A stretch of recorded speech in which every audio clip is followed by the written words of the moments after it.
क्या कभी आपने देखा है कि एक छोटा सा दिया पूरे अंधेरे गांव को चुनौती दे दे?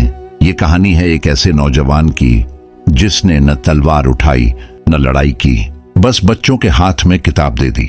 लेकिन गांव के कुछ लोगों को ये रोशनी पसंद नहीं आई। इल्जाम लगे, पंचायत बैठी, झूठ फैलाया गया, यहां तक कि उसकी मेहनत को आग के हवाले कर दिया गया। फिर भी उसने हार नहीं मानी, क्योंकि उसे यकीन था इल्म की रोशनी को कोई बुझा नहीं सकता। आज की ये कहानी सिर्फ सफीर की नहीं, ये हर उस इंसान की कहानी है जो सही रास्ता चुनता है, चाहे पूरा जमाना उसके खिलाफ क्यों ना हो। वीडियो को आखिर तक जरूर देखिए, क्योंकि अंत में जो होगा वो आपके दिल को छू जाएगा। सदियों पुरानी बात नहीं, लेकिन इतना जरूर है कि उस छोटे से गांव में लोगों की सोच अब भी सदियों पीछे अटकी हुई थी। गांव के किनारे कच्ची दीवारों और टीन की छत वाला एक छोटा सा घर था। उसी घर में रहता था सफीर। उम्र करीब 25 साल, चेहरा सादा, आंखों में गहराई और दिल में कुछ कर गुजरने की आग। लोग उसे अजीब समझते थे, क्योंकि वह बाकी लड़कों की तरह चौपाल पर बैठकर गपशप नहीं करता था। वह बच्चों को इकट्ठा करता और उन्हें पढ़ाता था। गांव में यह बात कुछ लोगों को पसंद नहीं थी। लड़कों को पढ़ाने से क्या होगा, खेती ही तो करनी है आखिर। लेकिन सफीर चुप रहता।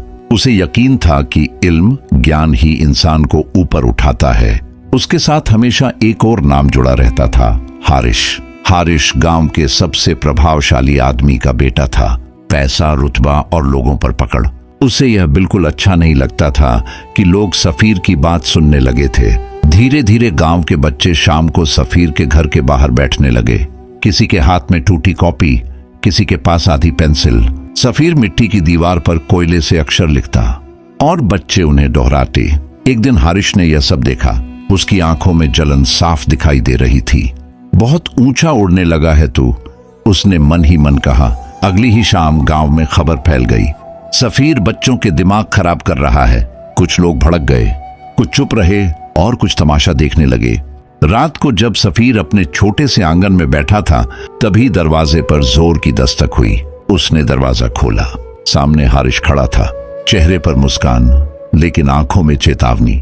कल पंचायत में आ जाना सफीर, उसने धीमे लेकिन ठंडे लहजे में कहा। तुम्हारे बारे में बात करनी है। सफीर ने उसकी आंखों में देखा। उसे समझ आ गया, अब असली इम्तिहान शुरू होने वाला है। अगली सुबह गांव में अजीब सी हलचल थी। चौपाल के पास पीपल के पेड़ के नीचे चारपाइयां बिछ चुकी थीं। लोग फुसफुसा रहे थे, आज सफीर की पंचायत है। सफीर वुजू करके घर से निकला। चेहरे पर डर नहीं था, लेकिन दिल में बेचैनी जरूर थी। जब वह चौपाल पहुंचा, हारिश पहले से वहां बैठा था। उसके पास उसका पिता और गांव के कुछ बड़े लोग मौजूद थे। मुखिया ने गला साफ किया। सफीर, तुम्हारे खिलाफ शिकायत आई है। भीड़ में सन्नाटा छा गया। तुम बच्चों को पढ़ाई के नाम पर बहका रहे हो, उन्हें खेतों से दूर कर रहे हो और लोगों को हमारे खिलाफ भड़का रहे हो। ये सुनते ही कुछ लोग हाँ हाँ करने लगे। सफीर ने शांत स्वर में पूछा, क्या इल्म देना गुनाह है? हारिश हंस पड़ा। इल्म या अपनी अलग हुकूमत बनाने की कोशिश? भीड़ में हलचल बढ़ गई। सफीर ने बच्चों की तरफ देखा जो थोड़ी दूरी पर खड़े थे। उनकी आंखों में डर था, लेकिन भरोसा भी। मैं सिर्फ इतना चाहता हूं, सफीर बोला, कि ये बच्चे अपना नाम लिख सकें, किताब पढ़ सकें, ताकि कोई भी इन्हें आसानी से धोखा न दे सके। हारिश के चेहरे का रंग बदल गया। उसे समझ आ गया था, बात सिर्फ पढ़ाई की नहीं थी। अगर लोग पढ़ गए तो सवाल पूछेंगे। तभी भीड़ में से एक बुजुर्ग उठे। उन्होंने कांपती आवाज में कहा, मेरा बेटा शहर में मजदूरी करता है। कल उसने खत भेजा और मैं पढ़ नहीं पाया। अगर मेरा पोता पढ़ ले तो क्या बुरा है? चौपाल में खामोशी छा गई। हारिश ने आखिरी दांव चला। अगर आज इसे नहीं रोका गया तो कल ये गांव के बच्चों को शहर भागने की सलाह देगा। खेती कौन करेगा? सफीर ने सीधे उसकी आंखों में देखा। मैं भागना नहीं सिखाता, मैं मजबूत बनना सिखाता हूँ। ये सुनकर कुछ नौजवानों ने सिर हिलाया। मुखिया असमंजस में पड़ गया। एक तरफ हारिश का दबाव, दूसरी तरफ लोगों का बदलता मन। आखिर उसने फैसला सुनाया, सफीर पढ़ा सकता है, लेकिन सिर्फ शाम के बाद, और कोई हंगामा नहीं होगा। भीड़ धीरे धीरे छंटने लगी। हारिश जाते जाते सफीर के पास रुका। धीरे से बोला, खेल अभी खत्म नहीं हुआ है। सफीर समझ गया, आज की जीत असली जीत नहीं थी, असली परीक्षा अभी बाकी थी। उसी रात जब बच्चे पढ़ने बैठे, तभी बाहर से किसी ने पत्थर फेंका। दीवार पर लगा मिट्टी का दिया बुझ गया, अंधेरा छा गया। लेकिन सफीर ने तुरंत दूसरा दिया जला दिया और मुस्कुराकर कहा, एक दिया बुझाने से रोशनी खत्म नहीं होती। पत्थर वाली घटना के बाद गांव का माहौल फिर से बदल गया। लोग खुलकर कुछ नहीं कहते थे, लेकिन डर हवा में तैर रहा था। फिर भी हर शाम बच्चे आते रहे।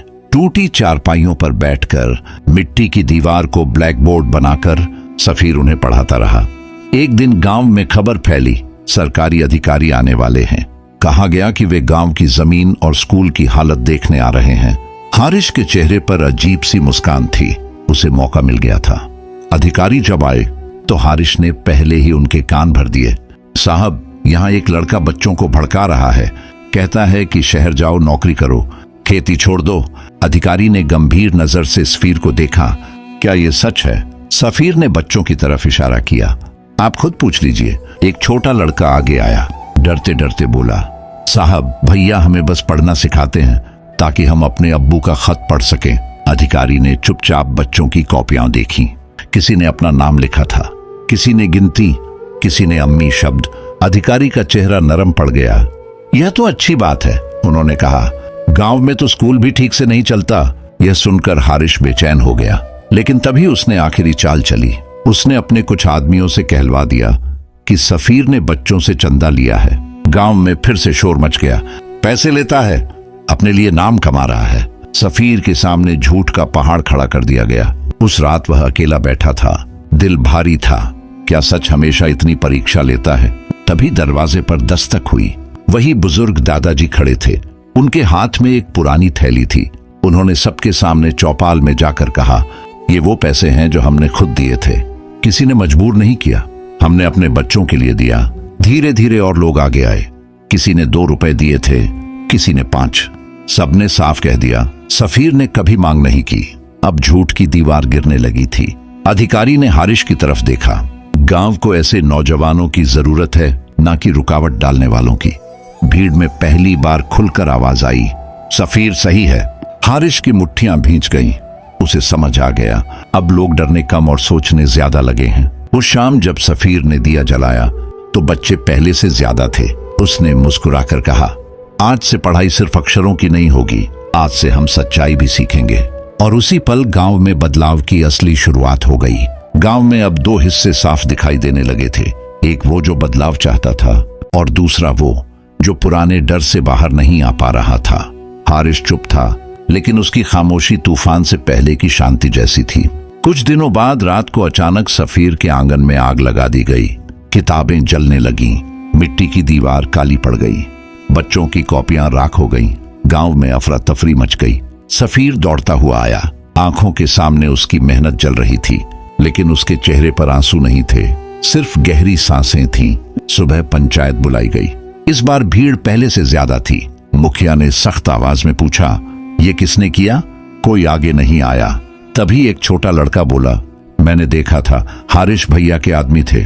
चौपाल में खामोशी जम गई। सबकी नजरें हारिश पर टिक गईं। पहली बार उसके चेहरे पर आत्मविश्वास नहीं था। उसके पिता ने गुस्से में कहा, क्या ये सच है? हारिश चुप रहा। उसकी चुप्पी ही जवाब थी। लोगों के दिलों में जो डर सालों से था, आज टूटने लगा। एक किसान खड़ा हुआ, हमने अपने बच्चों को इसलिए नहीं जन्म दिया कि वो अंधेरे में रहें। दूसरा बोला, अगर सफीर पढ़ाएगा तो मेरा बेटा भी जाएगा। धीरे धीरे आवाजें एक साथ उठने लगीं। अब भीड़ किसी एक आदमी की नहीं सुन रही थी, वो अपने दिल की सुन रही थी। हारिश की आंखें झुक गईं। शायद उसे पहली बार एहसास हुआ कि ताकत डर से नहीं, भरोसे से बनती है। पंचायत ने फैसला सुनाया, गांव में एक पक्का कमरा बनाया जाएगा।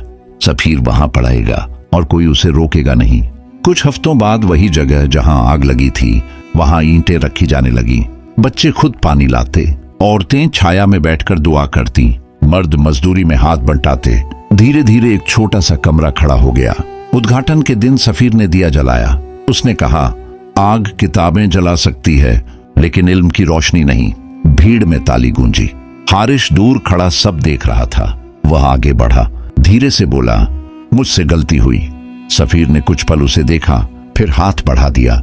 उस दिन गांव ने सिर्फ एक कमरा नहीं बनाया था, उसने अपनी सोच की दीवार में दरार डाल दी थी और उसी दरार से रोशनी अंदर आने लगी।